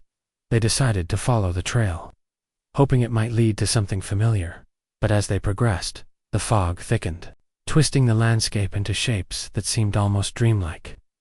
Trees appeared closer than they should have been, then farther apart. Rocks and roots seemed to move when glanced at from the corner of their eyes. By afternoon, disorientation had set in. Each hiker felt a gnawing dread that the path behind them no longer matched the path ahead. Mark's journal notes from this day were chilling. "The ridge shifts as we move. I swear the trees are closing in, forming corridors that weren't there before. Something follows us, always just beyond my vision." I cannot catch it, and it does not make a sound. We are being toyed with. Alicia's photographs confirmed his fears. Every image showed a pale figure emerging from the fog. Faceless, elongated, limbs impossibly bent. Always closer than they should have been. As night approached, they stumbled upon a small stone structure, hidden under snow and moss, a cabin, or perhaps a shrine. Strange jagged symbols were etched into its walls, and inside were small piles of bones, some of animals, some uncannily resembling human fingers. Luis attempted to rationalize it as the remnants of an old trapper's cabin, or perhaps a ritual, left by mountain hermits, but the air inside was suffocating. Oppressive, in a way that no natural explanation could account for. They decided to leave immediately, but the forest, now fully engulfed in fog, refused to yield a clear path. Hours passed, or perhaps it was minutes. The concept of time lost meaning in the fog. The hikers began to experience something terrifyingly inexplicable. Each person could hear whispers, but when speaking aloud, the others could not hear them. The whispers seemed to come from everywhere and nowhere, echoing phrases and voices that mimicked theirs. Turn around, don't go. Forward, follow me. Paranoia set in. Trust eroded as each hiker became convinced the others were somehow different, replaced by shadows wearing their faces. When the sun rose, only Luis was found. He wandered into a ranger station miles from the ridge, snow-covered, exhausted, and trembling. He could not explain what happened to the others. His journal, later recovered, told a fragmented story. Shadows that walked like humans, whispers that lured them into corridors of trees, a presence that fed on fear and disorientation. And his last clear memory, seeing his friends' faces twisted into unnatural smiles, beckoning him to join them as the fog swallowed them whole. Search. Parties scoured Whispering Ridge for days, but nothing was found. The snow melted, and the trail returned to its normal appearance, erasing all evidence that the hikers had ever been there. Locals began to speak in hushed tones of a curse on the ridge, a presence that claimed those who entered alone or in small groups. Some claimed that if you listen closely on foggy mornings, you can hear faint whispers echoing through the trees, repeating names of people long vanished. Luis, forever changed, refused to hike again. He described recurring nightmares in which the ridge reshapes itself, corridors of trees twisting into impossible angles, shadows following him silently wherever he goes. Photographers who had captured images of the ridge reported faces appearing in fog and snow that weren't there when they took the picture.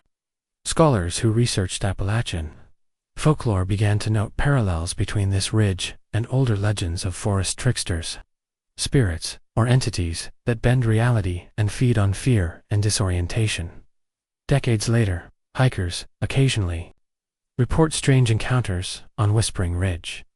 They describe sudden disorientation, strange symbols carved into trees, fog that behaves unnaturally, and shadows that mimic movements silently.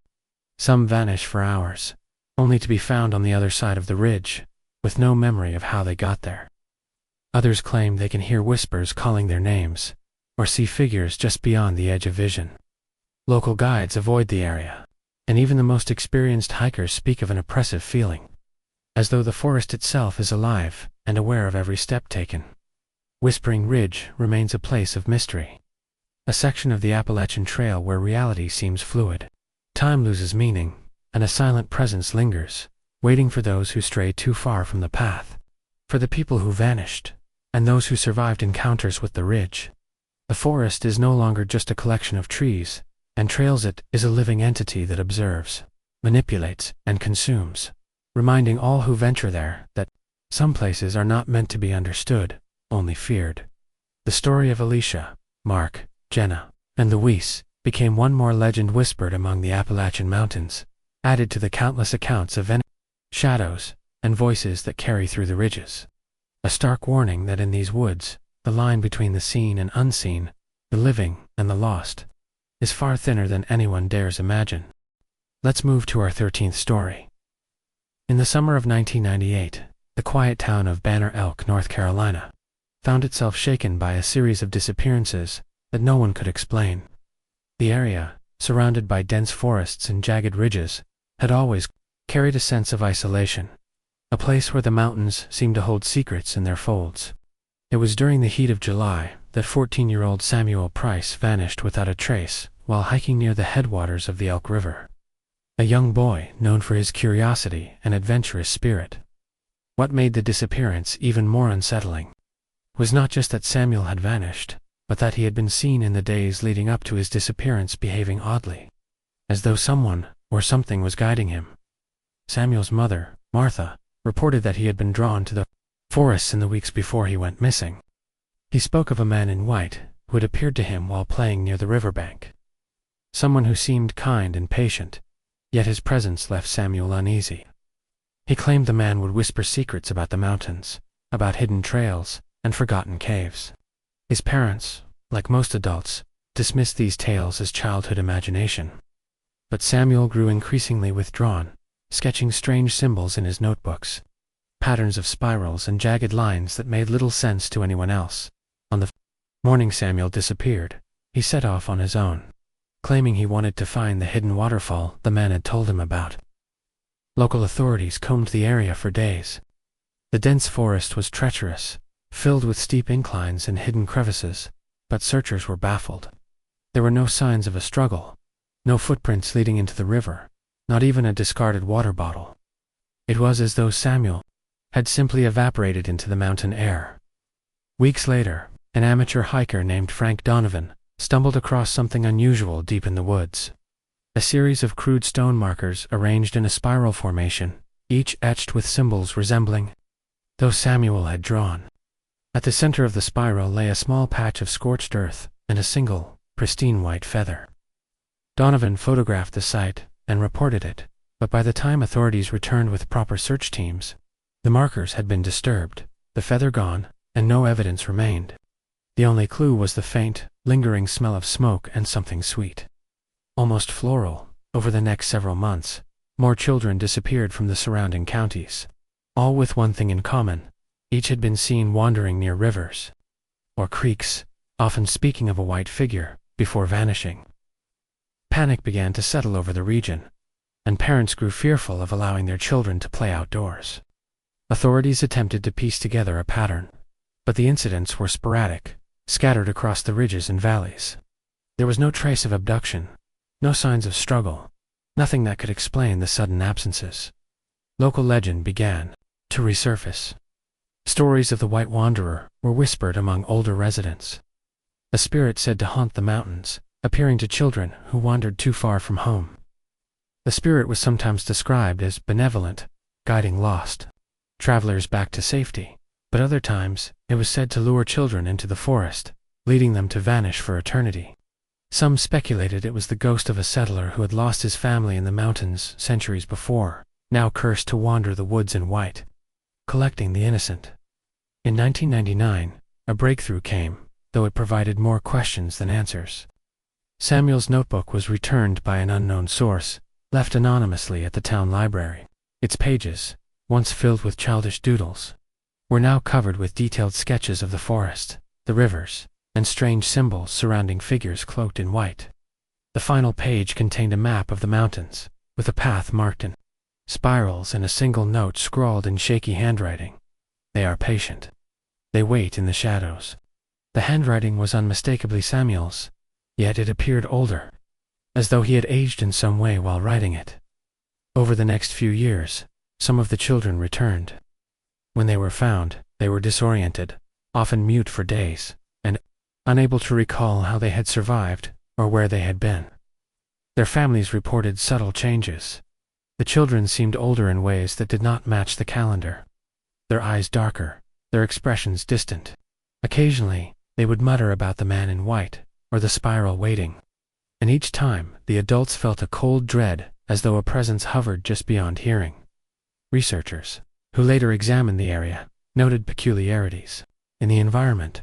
Trees near the rivers appeared to grow in unnatural spirals, roots twisting in impossible angles, and small depressions in the ground seemed to absorb sound, creating areas of unnatural silence.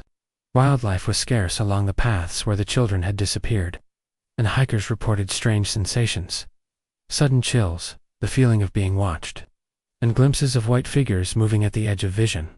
In 2007, nearly a decade after Samuel's disappearance, a local historian named Clara Whitmore uncovered an old ledger in the archives of a nearby town. The ledger detailed incidents of missing children dating back to the 1800s, all clustered near the same rivers and ridges.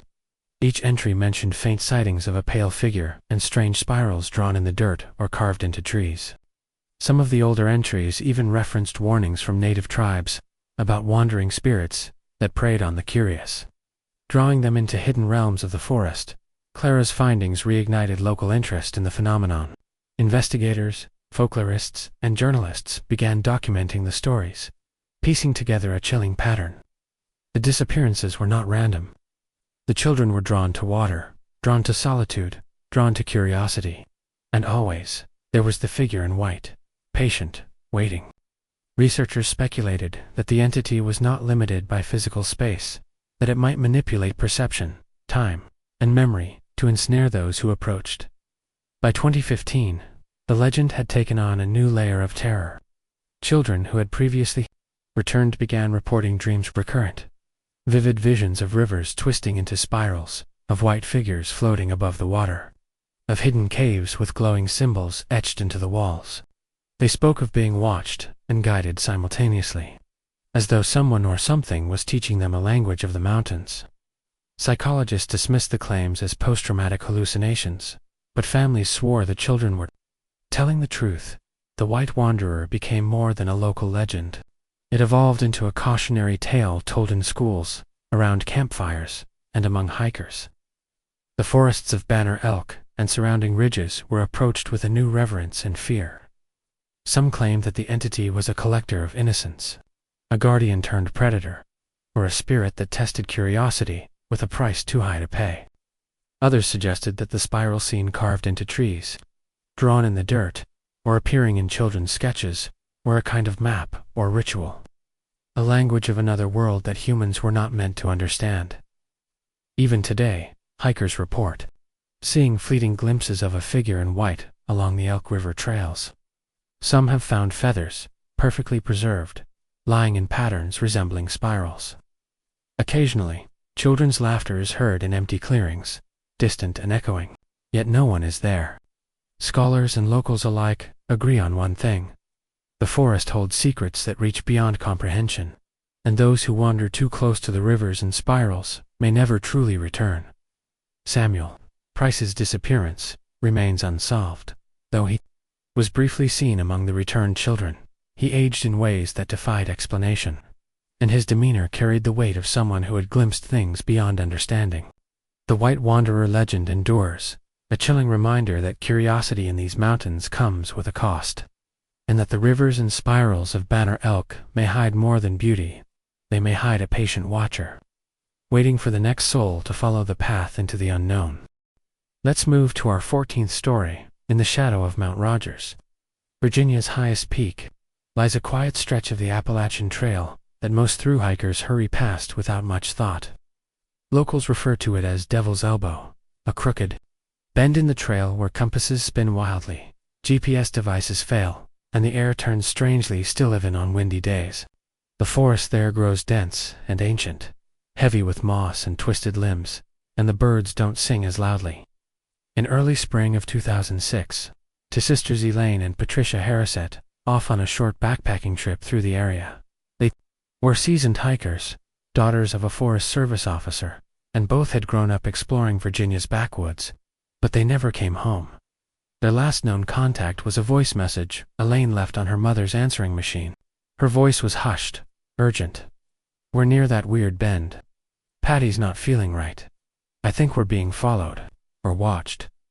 We'll head back in the morning." The next day, they were supposed to exit the trail near Grindstone Campground. They never arrived. Search parties were dispatched immediately. The Harrow sisters were well liked in their communities, marked responsible, and known for their love of the outdoors. The search effort was massive. Over 50 volunteers combed the woods, and helicopters scanned the ridge.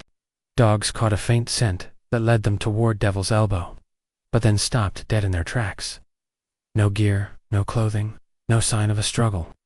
Just an old pine tree with its bark stripped in long, deliberate slashes claw-like but too evenly spaced, too intentional.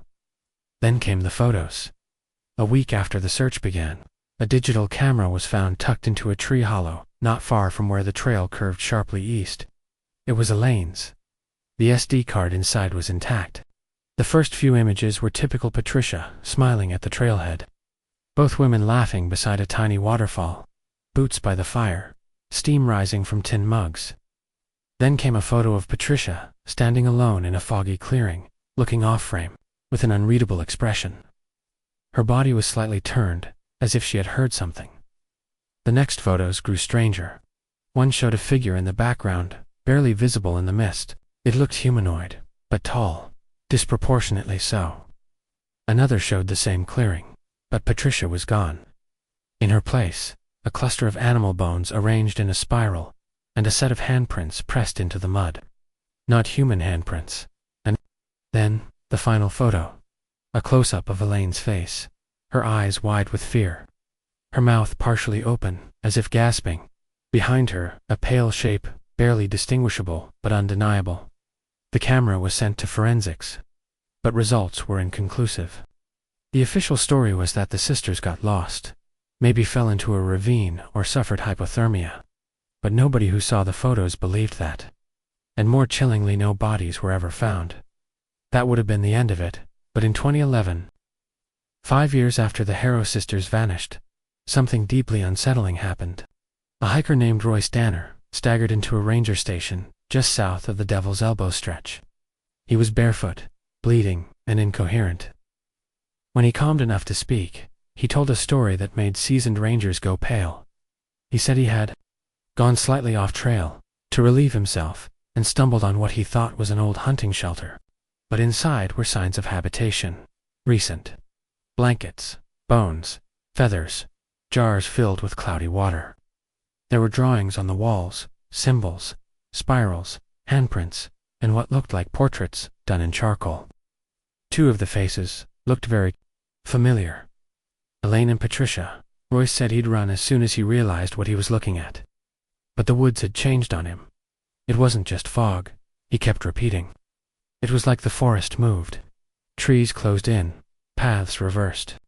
He was sure he heard whispering, not in the wind, but beneath it. One phrase repeated over and over, "Stay with us." Rangers returned to the site he described, but found nothing, no shelter, no jars, no bones, just empty forest. Royce was later diagnosed with extreme stress and hallucinations due to exposure. But he never hiked again. Locals began to talk more openly after that. Stories of people who had felt the forest watching, especially near Devil's Elbow. Strange claw marks on trees. Sounds that mimicked familiar voices calling from the woods. Campers waking up to find their tents unzipped, nothing stolen. Just a faint smell of damp, moss and a spiral of small stones outside the entrance. And then came the logs. A trail maintenance volunteer, while clearing storm debris along that stretch, unearthed something strange, a carved piece of cedar jammed under an old fallen log. It was smooth and polished, clearly handmade. Carved into it were the names of 3 women, Patricia, Elaine, and a third, Miriam, or no one knew who Miriam was. That changed when a retired ranger named Otis Blake came forward. He told a story that had never made it into the records. Back in 1973, a young woman named Miriam Renner had vanished in the exact same area while on a solo hike. Her disappearance had been chalked up to poor planning, no map, no gear, but Blake remembered the odd details. Her boots were found side by side near a pine tree, laces tied neatly, and her canteen was full. She was never found either. A pattern was forming, the same bend in the trail, the same eerie fog, the same spiral markings. Some started to believe there was something in that section of forest, something not just natural, not a creature exactly, but a presence, a hunger. It didn't kill outright. It lured, confused, disoriented, broke people down over days or hours. It made the trail fold in on itself, made the forest echo your own footsteps back at you. You'd think you were walking in a straight line only to end up where you started. Some called it the echoing thing. A presence that didn't chase you, it mirrored you. Some believed it took memories, voices, even identities. There were reports of hikers seeing their own reflections deep in the fog mirroring, their movements delayed just slightly. Not reflections in water or glass but, walking through the trees, one woman, who chose not to share her name, claimed that while camping near Devil's Elbow, she heard her own voice crying for help outside her tent in the middle of the night. But she hadn't spoken. She was inside, alone. Another camper reported that his friend had left the tent to investigate a noise and returned 15 minutes later. Wrong, not visibly, not in any way he could explain, but the man's mannerisms had changed. He walked differently, ate silently, slept with his eyes half open. Some think the forest replaces people. Others think it simply holds them, preserves them like insects in amber, somewhere between alive and lost. Whatever the truth is, that stretch of trail near Devil's Elbow has gained a reputation. Not for bears, not for snakes, but for mirrors and fog, for vanishing voices, for people who smile at you just a second too late. The Appalachian Trail Conservancy has never formally acknowledged the stories, but trail maps were subtly adjusted. The Devil's Elbow segment now appears smaller, less significant. Hikers are gently encouraged to take alternate routes. Some believe this is an effort to reduce traffic. Others believe it's something else entirely. To this day, hikers still pass through that stretch. Most make it out fine, but a few report strange things. Compasses that fail, familiar songs playing in the breeze, distant laughter in empty woods. A few even claim to have seen two women standing off-trail, both with long braids, one holding a camera, the other waving softly. Always in the mist. Always gone before anyone gets close. Elaine and Patricia Harrow were never found, but some say they never left. ChatGPT said, "Let's move to our 15th story. They call it Dead Woman's Hollow, a narrow stretch of trail near Pine Grove Furnace State Park, not far off the Appalachian Trail's central spine in southern Pennsylvania." For decades, hikers have whispered about the place. Some refuse to walk through it altogether, choosing longer detours just to avoid those shadowed woods. The name, they say, isn't just a grim bit of folklore, it's a warning. In October of 1986, 3 college students from Shippensburg University in Malee Crane, Kara Wilcox, and Tessa Monroe set out for a weekend backpacking trip. They were all seniors, all outdoorsy, and all close friends. Their plan was simple. 2 nights in the forest, a loop route that would have them back by Sunday afternoon. They left cheerful and well prepared, even checking in with a ranger before setting off. But they were never seen again. Search and rescue teams scoured the area. Helicopters, dogs, volunteers, even the National Guard were brought in. After 2 weeks, not a single clue had been found. No clothing, no gear, not even a broken branch to mark their passage. The only thing anyone reported was a single call to 911 that came from a ranger. Station phone at 3:17 a.m. on the Monday after. They vanished. The line was open for 7 seconds. The dispatcher heard nothing but faint static and what some later described as muffled breathing, and a sound like gravel crunching underfoot. Years passed. The case went cold. Some blamed the terrain. Others pointed to the girl's route intersecting with Dead Woman's Hollow, a part of the forest long associated with strange sightings. But the story didn't end there. In the fall of 2003, a hunter named Bill Granger was stalking deer through that same hollow when he found something strange buried under a fallen pine. A backpack. It was weather-worn, but the contents inside had been oddly preserved. 3 Polaroid photographs, a journal, a cracked compass, and a faded university ID card belonging to Emily Crane. The photographs were disturbing. One showed Emily and Tessa sitting around a campfire, smiling. The next showed Kara with a flashlight, standing in front of what looked like a tree. Only it wasn't a tree. It had no bark, no leaves. It was pale, smooth, and towered too tall for anything native to the area. The third photo was completely black except for the bottom corner, where a faint outline of a handprint could be seen, not human. Too long, too thin. The journal was worse. It started off normal details about the hike, sketches of birds and mushrooms. But by the second day, the tone shifted. One entry read, I heard something last night. A low groan. Kara says it's just wind, but it didn't move the leaves. Another said, there's something wrong with the shadows here. They don't follow the sun. The last page of the journal simply said, it watches during the day now. Followed by a crude drawing of the same pale leafless tree, with dozens of eyes carved into its surface. Authorities took the findings, reopened the case briefly, then went silent again. The hollow was closed for a time due to storm damage, but locals noticed that no such storm had occurred. No maintenance crews were ever seen entering or leaving. Then came a string of strange disappearances. In 2007, a solo hiker vanished near the same area.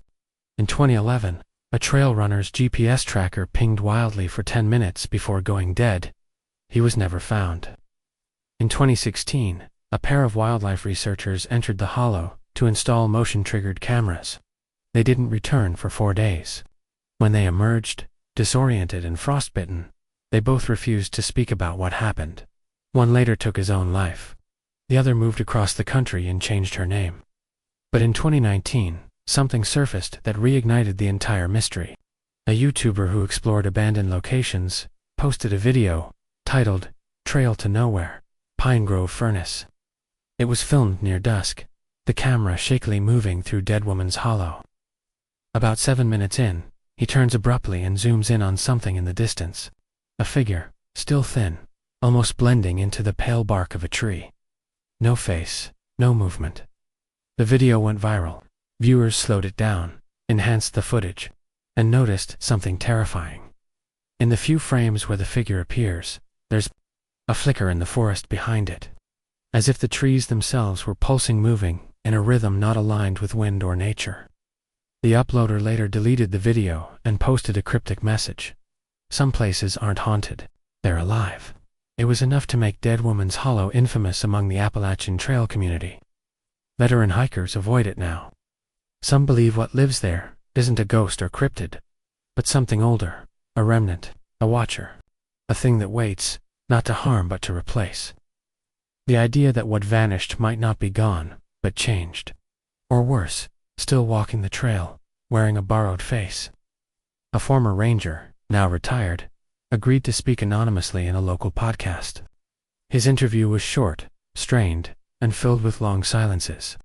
When asked what he believed happened to the 3 girls in 1986, he said only this: I think they stepped somewhere they weren't supposed to, and something else stepped back. He ended the interview with a warning. If you hike the hollow, don't look at the trees too long. Some of them look back. To this day, no further trace of Emily, Kara, or Tessa has been found. But hikers still report unease, sudden nosebleeds, and camera malfunctions in that stretch of trail. Some claim to have seen 3 women just ahead, always just turning a bend before vanishing from view. And always, always, near the pale trees. The ones that don't belong.